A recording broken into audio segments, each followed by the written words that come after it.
नमस्कार कक्षा 11 के विद्यार्थियों, आप सबका बहुत बहुत स्वागत है यूपी बोर्ड क्लासेस में, जहां पे आपको यूपी बोर्ड के सिलेबस के आधार पर वीडियो लेक्चर मिलते हैं। और आज हम प्रश्नावली 3.4 का प्रश्न संख्या 5 से लेके 9 तक को समाप्त करने वाले हैं, जिसमें आपको सिर्फ व्यापक मान निकालना है। पर अगर आपको अच्छे से समझना है तो आप प्रश्नावली 3.4 का पार्ट फर्स्ट और सेकंड जरूर देखिए, फिर उसके बाद इसे देखेंगे तो अच्छे समझ में आएगा। आई बटन पे लिंक आ रहा होगा और वीडियो के डिस्क्रिप्शन में भी दिया गया है। तो चलिए शुरू करते हैं वीडियो को।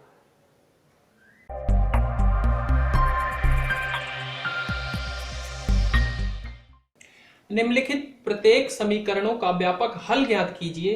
ठीक है, यानी कि 5 से 9 तक के सबके व्यापक हल ज्ञात कीजिए, करना है। और पांचवा प्रश्न है आपका इसका, cos 4x बराबर cos 2x इस रूप में है, तो इसका व्यापक हल कैसे ज्ञात करोगे?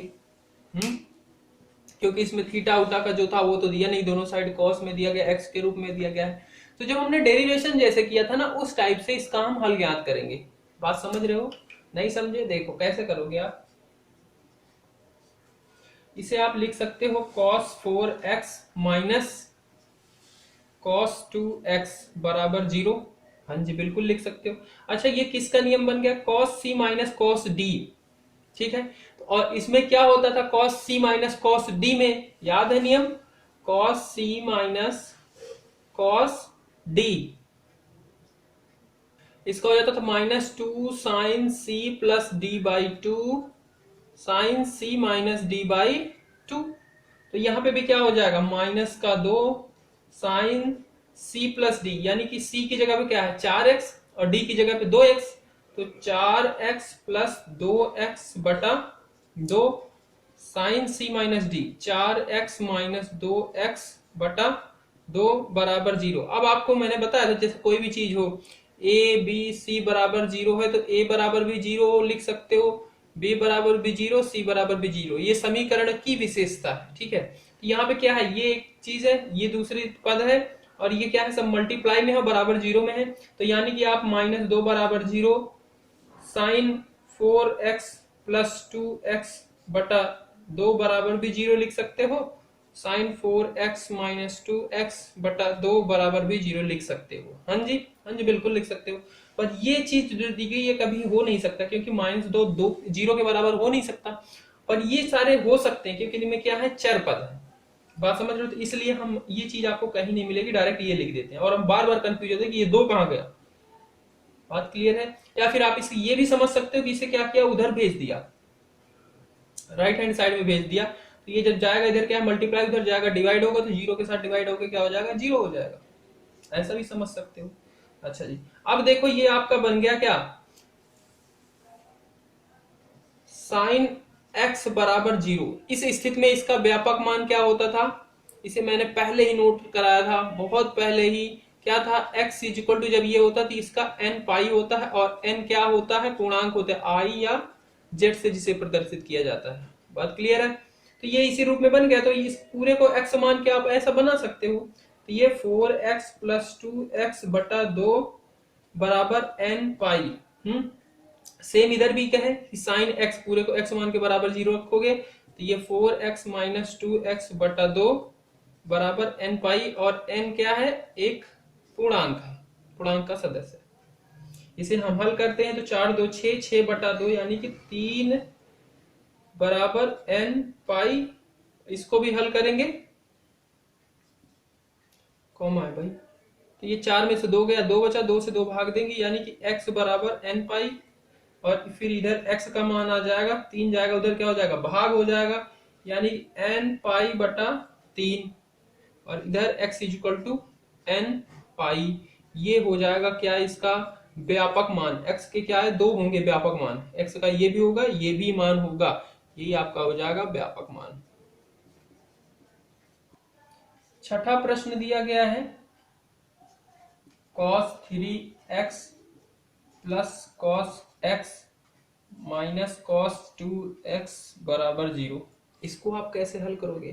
तो इसको आप देखो कैसे हल करोगे। इसका हल लिखते हैं। ये आपका cos c plus cos d का नियम बन जाएगा, बिल्कुल बन जाएगा। cos c plus cos d का नियम क्या कहता है? वो कहता है कि two cos C plus D by two cos C minus D. तो सी की जगह पे क्या है 3x और डी की जगह पे x, यानी कि 3x प्लस एक्स बटा 2 कॉस 3x माइनस एक्स बटा 2। बात क्लियर? ओके जी, मतलब इतने की जगह पे आपने ये लिख दिया और साथ में क्या है माइनस कॉस 2x बराबर 0। इसे हल करो तो ये हो जाएगा 3 1 4, 4/2 यानी कि 2x, यानी कि cos 2x। और ये क्या हो जाएगा 3 में से 1 गया यानी कि 2, 2/2 2x अपॉन में 2 यानी कि x माइनस में cos 2x बराबर 0। ये आपका समीकरण बन गया। इसमें से कुछ कॉमन है? हाँ जी कॉमन है बिल्कुल। cos 2x इसमें बाहर ले सकते हो। अगर cos 2x बाहर लोगे तो बचेगा 2 cos x माइनस 1 बराबर 0। अब क्या हो गया ये पूरी चीज क्या है गुना में है इसके, तो यानी कि आप cos 2x बराबर 0 एक तो ये लिख सकते हो, एक 2 cos x माइनस 1 बराबर 0। और इसे आप हल करोगे तो यहां से cos x बराबर क्या आ जाएगा 1/2। एक आपका ये है एक ये है। अब इनका आप हल बता दो तो आपको याद होगा cos x बराबर 0 होता है तो उस स्थिति में व्यापक मान क्या होता है 2n प्लस 1 पाई बाई 2 और n क्या होता है पूर्णांक होता है। तो cos x की जगह पे क्या है 2x, यानी कि 2x बराबर 2n प्लस 1 पाई बाई 2। इसमें क्या है cos x दिया गया और 1/2 है, ठीक है। तो ये क्या हो जाएगा बताओ भाई, cos x के किस मान पे आपका क्या होता है 1/2 हो जाता है। तो इसे आप पहले उस रूप में ले जाओगे cos x equal to cos y। तो cos x equal to cos y 1/2 कब होता है, ये होता है आपका किस पे 60 अंश पे, यानी कि cos पाई बाई 3 पे। तो ये x प्लस वाई के रूप में हो गया। cos x प्लस वाई होता था तब इसका हल क्या होता था, तो इसका व्यापक मान क्या होता था 2n pi plus minus y, y की जगह पे क्या है पाई बाई 3, ये है वाई। भाई यही था ना cos x बराबर cos y। तो इसका व्यापक मान क्या होता था जो हमने पहले और दूसरे पार्ट में किया था 3.4 में, उसका व्यापक मान था 2n pi plus minus y. और y यहां से जो होता था तो y यहाँ पे 3 पाई/3 है तो पाई/3 लिख दिया, तो ये इसका व्यापक मान हो गया। अच्छा इसका क्या हो गया, यहाँ से x का मान इसका निकाल दो तो 2 उधर जाएगा, इधर गुणा में उधर जाएगा भाग में हो जाएगा, यानी कि 2n प्लस 1 और ये क्या हो जाएगा पाई बटा यहाँ आके 2 गुना हो जाएगा पाई/4। तो ये हो जाएगा इसका व्यापक मान। एक हो गया आपका x का 2n प्लस 1 पाई/4, x equal 2n pi plus minus पाई/3। तो ये इसके व्यापक मान होंगे। 7वां प्रश्न दिया गया है sin 2x plus cos x बराबर 0। इसका आपको क्या करना है हल निकालना है, व्यापक हल। तो लिख लेते हैं हल। अब देखो इसे आप क्या कर सकते हो, आपको दिख रहा होगा यहाँ पे sin 2x है और दूसरा क्या है cos x है। तो ऐसा तो कोई नियम है नहीं कि मैं sin x हो cos x हो, मतलब कोई नियम है नहीं अभी तक। तो इसको आप क्या sin 2x को तोड़ सकते हो? हाँ जी sin 2x का नियम होता है, क्या होता है 2 sin x cos x। आप ब्रेक करोगे ये बन जाएगा प्लस में और आपका cos x लिखा ही गया बराबर 0। बात क्लियर है? बिल्कुल क्लियर है सर। यहां से cos x बाहर ले लो, बिल्कुल ले सकते हो। तो ये हो जाएगा 2 sin x प्लस 1 बराबर 0। अब ये क्या हो गया, ये चीज क्या है इसके साथ गुना में है, यानी कि इस पूरे को आप लिख सकते हो बराबर 0, इसको भी बराबर 0, यानी कि cos x बराबर 0 और 2 sin x प्लस 1 बराबर 0। ठीक है, इसमें से आप sin x का मान निकालोगे, 1 को उधर भेजोगे माइनस में हो जाएगा, ठीक है, यानी कि sin x बराबर क्या हो जाएगा माइनस में 1 और इधर क्या है 2 मल्टीप्लाई उधर जाएगा डिवाइड, यानी कि -1/2 और यहाँ पे cos x बराबर 0। इसका आप व्यापक मान बता दो। cos x बराबर 0 होता है तो उस स्थिति में आपका व्यापक मान क्या होता है, उस स्थिति में होता है 2n प्लस 1 पाई/2 और n क्या होता है पूर्णांक होता है। तो यहाँ पे x की जगह पे आपका यही है, तो इसका व्यापक मान क्या हो जाएगा 2n प्लस 1 पाई/2। अच्छा साइन एक्स बराबर 1/2 है माइनस का, तो इसे साइन एक्स बराबर साइन वाई के रूप में सबसे पहले ले जाओ। तो 1/2 कब होता है? 30 पे होता है। अच्छा, साइन क्या है? ये माइनस में है, तो ये कौन से चतुर्थांश में है? माइनस में कौन से चतुर्थांश में होता है साइन? पहले में तो सारे धनात्मक, दूसरे में भी धनात्मक होता है साइन, बाकी तीसरे और चौथे में ऋणात्मक होता है। अच्छा जी, तो इसे आप लिख सकते हो माइनस का 30 का मान होता है साइन 30 का, यानी कि पाई/6 माइनस में लिख दिया। ओके जी, और फिर इसी को आप लिख सकते हो क्या? इसी को आप लिख सकते हो पाई प्लस पाई/6। साइन 180 प्लस थीटा क्या होता है? माइनस का साइन थीटा, तो माइनस का साइन थीटा यानी कि पाई/6 ही आएगा। और इसी को आप ये भी लिख सकते हो साइन 2 पाई माइनस पाई/6। साइन 360 माइनस थीटा, माइनस का साइन थीटा, यानी कि ये चीज क्या है? इसके बराबर भी है, इसके बराबर भी है। तो यहां से आपके अलग अलग मान भी आ जाएंगे। इन्हें आप हल करोगे तो ये हो जाएगा क्या? 6 पाई और प्लस 1 यानी कि 7 पाई/6। और यही आपका, इसको भी हल करोगे तो 6 दूनी 12 में से 1 जाएगा, यानी कि 11 पाई/6। तो क्या हुआ? एक्स के क्या आए? 2 मान आए। एक तो क्या है? 7 पाई/6 पे, और 11 पाई/6 पे आपका क्या होता है? साइन -1/2 होता है। पर हमें क्या निकालना है? इसका व्यापक मान निकालना है। तो व्यापक मान के लिए हमें बस एक ही चाहिए था, दूसरा तो जरूरत नहीं थी।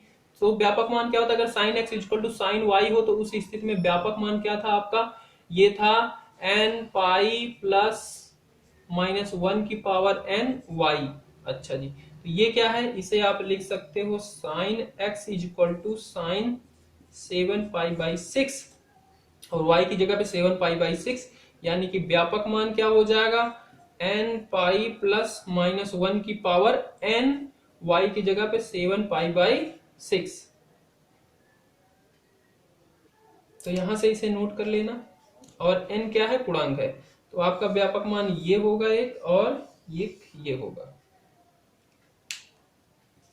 8वां प्रश्न है सेक स्क्वायर 2x बराबर 1 माइनस tan 2x। इसका आपको व्यापक मान निकालना है। तो व्यापक मान के लिए क्या करोगे आप? इसे सेक स्क्वायर 2x को लिख सकते हो आप क्या? 1 प्लस tan स्क्वायर 2x। ये आइडेंटिटी आपको पहले वीडियो लेक्चर में ही बताया था। 3 बेसिक नियम थे जब त्रिकोणमितीय फलन के बारे में बात की थी। वहां से आ गया 1 माइनस tan 2x।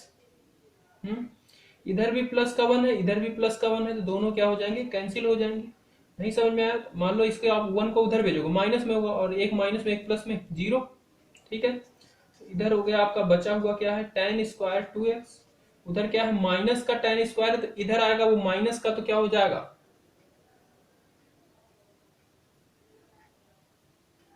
प्लस का हो जाएगा ना। tan 2x बराबर 0। अब देखो यहाँ पे क्या हो सकता है? यहाँ पे आप tan 2x को कॉमन ले सकते हो, यानी कि बाहर निकाल सकते हो, यानी कि tan 2x से आप भाग दे सकते हो पूरे में। ठीक है, तो जब बाहर लोगे तो ये हो जाएगा tan 2x, क्योंकि यहाँ पे स्क्वायर है तो एक तो चला गया, प्लस में 1 बराबर 0। तो यहाँ से आपके बन जाएंगे tan 2x बराबर 0, एक बन जाएगा, एक बन जाएगा tan 2x प्लस 1 बराबर 0। अच्छा जी, इसकी बात नहीं की थी हमने पहले। tan 2x बराबर 0 होता है, तो उस स्थिति में भी इसका व्यापक मान क्या होता है? n पाई ही होता है। बात क्लियर है? क्योंकि tan 0 अंश पे 0 होता है, फिर 180 पे 0 होता है, ठीक है, फिर 360, फिर 180, फिर 360, तो वही n पाई पे भी होता है, जैसे साइन का होता है सिमिलर। और n क्या होता है? इंटीजर। ये इसका व्यापक मान होता है। तो इस चीज का तो आप व्यापक मान फिर निकाल लोगे, 2x बराबर n पाई, और यहां से x का मान आ जाएगा क्या? 2 उधर भाग में चला जाएगा, n पाई/2। और n किससे संबंधित है? पूर्णांक से संबंधित है, तो इसका तो व्यापक मान यहीं पे हो लिया। बचा इसका tan 2x, 1 को उधर भेजोगे, माइनस का 1 हो जाएगा। अब tan x कौन से डिग्री पे -1 होता है, कौन से एंगल पे, कौन से कोण पे, तो इसे आप लिख सकते हो माइनस का tan 45 पाई बाई 4 पे, tan 2x बराबर 2x। अभी ये क्या बन गया, tan x equal to tan y के रूप में बना क्या, नहीं अभी नहीं बना, क्योंकि इसमें क्या है, अभी माइनस है, माइनस को हटाएंगे तो tan कौन से चतुर्थांश में क्या होता है, ऋणात्मक होता है, कौन से चतुर्थांश में होता है, ऋणात्मक। tan क्या होता है, पहले में धनात्मक होता है, दूसरे में ऋणात्मक और चौथे में ऋणात्मक। ठीक है, तो दूसरे के लिए क्या लिख सकते हो आप, इसे लिख सकते हो tan 80 माइनस थीटा, 80 में से माइनस करोगे कुछ तो दूसरे चतुर्थांश में आ जाएगा, और tan 180 माइनस थीटा क्या होता है, माइनस का tan थीटा होता है। ओके, चौथे की जरूरत नहीं है, क्योंकि हमें यहाँ पे व्यापक मान ही निकालना है, तो व्यापक मान के लिए एक ही चाहिए होता है, तो एक आपको पता चल गया। तो इसे हल कर लेते हैं, tan ये हो जाएगा 4 पाई माइनस पाई यानी कि 3 पाई बाई 4, यानी कि आपका क्या बन गया, tan 2x equal to tan 3 pi by 4। तो ये हो गया इसके साथ कंपेयर में, और इस स्थिति में इसका व्यापक मान क्या होता था, x equal to 2n pi plus y, ये था इसका व्यापक मान। ठीक है, तो इसका क्या हो जाएगा व्यापक मान, ये हो जाएगा x की जगह पे क्या है 2x है यहाँ पे, तो 2x बराबर 2n पाई प्लस y की जगह पे क्या है 3 पाई बाई 4, तो 3 पाई बाई 4 लिख देंगे, और यहां से यहाँ पे, हाँ सॉरी 2 नहीं होता यहाँ पे, ठीक है, n पाई प्लस y होता है, ठीक है, n पाई प्लस y होता है, तो ये हो जाएगा n pi plus 3 pi by 4, यहाँ पे 2x लिखा गया, तो यहाँ से x का मान आप निकाल सकते हो, बिल्कुल निकाल सकते हो। तो यहाँ से x का मान आपका हो जाएगा, 2 को उधर भेजोगे भाग कर जाएगा सब में, तो ये हो जाएगा 2n pi by 2 plus 3 pi by 4 को 2 से मल्टीप्लाई करोगे यानी कि 8, तो ये और n क्या है, पूर्णांक है, तो ये आपका क्या हो गया, व्यापक मान हो गया। इसको कैसे हल करोगे आप, इसमें अगर आप इसे साइन सी प्लस साइन डी इसे ले लेते हो, ले सकते हो, हाँ जी बिल्कुल ले सकते हो, पर अगर आप इसे लेते हो तो एक क्या होगा, साइन सी plus d, sine c minus D, तो 3 और 1, 3 और 1 4 हो जाएगा, 4/2 करोगे क्या आ जाएगा, 2 आएगा, पर यहाँ पे 2 भी नहीं है, तो ये कॉमन नहीं हो पाएगा। ठीक है, तो हम इसको सी और डी को इस तरीके से डिसाइड करेंगे कि जिसे हम हल करें तो एक क्या हो जाएगा उसमें से कॉमन हो जाए। जैसे देखो, मैं इसको क्या लेता हूं, इस तरीके से लिख सकता हूं ना,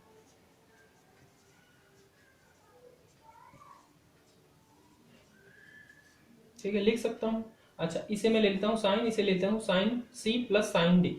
तो क्या होता है साइन सी प्लस डी का नियम, ये होता है 2 sine C plus D by 2 cos C minus D by 2, ये हो जाएगा 2 साइन सी प्लस डी यानी कि 5x प्लस एक्स बटा 2 कॉस 5x माइनस एक्स बटा 2 प्लस साइन 3x बराबर 0। बिल्कुल, बिल्कुल सही। अच्छा जी, इसे आप हल करोगे तो ये हो जाएगा 5 और 6/2 यानी कि 3, ये साइन 3x, 5 में से एक गया 4/2 यानी कि 2x प्लस साइन 3x। यहाँ पे देखो अब ये क्या हो गया, साइन दोनों 3x कॉमन हो गया, अगर मैं इसको और इसको लेता तो नहीं आ रहा था कॉमन, यही दिक्कत है, इसलिए हमने इसे किया। तो इसमें से साइन 3x क्या लेंगे, हम बाहर ले लेंगे, ये हो जाएगा 2 cos 2x प्लस 1 बराबर 0। अब यहां से आप लिख सकते हो साइन 3x बराबर 0 और 2 cos 2x प्लस 1 बराबर 0। यहां से cos 2x निकालोगे, इसको उधर भेजोगे माइनस का 1 हो जाएगा, 2 को भेजोगे वो भी क्या हो जाएगा, डिवाइड में हो जाएगा, यानी कि cos 2x बराबर क्या हो जाएगा, माइनस का 1/2 और साइन 3x बराबर 0। तो अब इसका आप व्यापक मान निकालो, आपको अच्छे से पता है साइन x बराबर 0 होता है, तो उस स्थिति में व्यापक मान क्या होता है, n पाई, और n क्या होता है, पूर्णांक होता है। तो इसका व्यापक मान क्या हो जाएगा, 3x बराबर n पाई, और n क्या है, पूर्णांक है, यहाँ से x का मान आ जाएगा, क्या हो जाएगा, 3 भाग में जाएगा, यानी कि n पाई बाई 3, और n क्या है, पूर्णांक है, तो इसका व्यापक मान तो 1 हो लिया। अच्छा जी, cos 2x बराबर 1/2, तो इसे पहले cos x equal to cos y के रूप में बदलोगे, तो cos x equal to cos y के रूप में लाओगे। तो 1/2 कब होता है cos -1/2 कितने डिग्री पे? तो इसको निकालने के लिए आप इसे लिख सकते हो, माइनस का 1/2 है तो cos 1/2 होता है 60 अंश पे, तो इसे लिख सकते हो cos π/3, π/3, ठीक है। और इधर cos 2x। अब बताओ cos कौन से चतुर्थांश में ऋणात्मक होता है? तो पहले में तो धनात्मक, दूसरे में ऋणात्मक, तीसरे में भी ऋणात्मक। यानी कि आप इसे लिख सकते हो क्या, cos 80 माइनस थीटा बराबर क्या होता है, माइनस का cos थीटा। यानी ये क्या है, इसके बराबर है। ये जब इसके बराबर है तो फिर हम इसी को लिख देते हैं भाई। तभी ये हमारा cos x equal cos y के रूप में भी हो जाएगा। तो इसे लिख सकते हो क्या, इसे हल करोगे तो ये 3 पाई माइनस पाई यानी कि 2 pi. cos x equal to cos y के रूप में हो गया।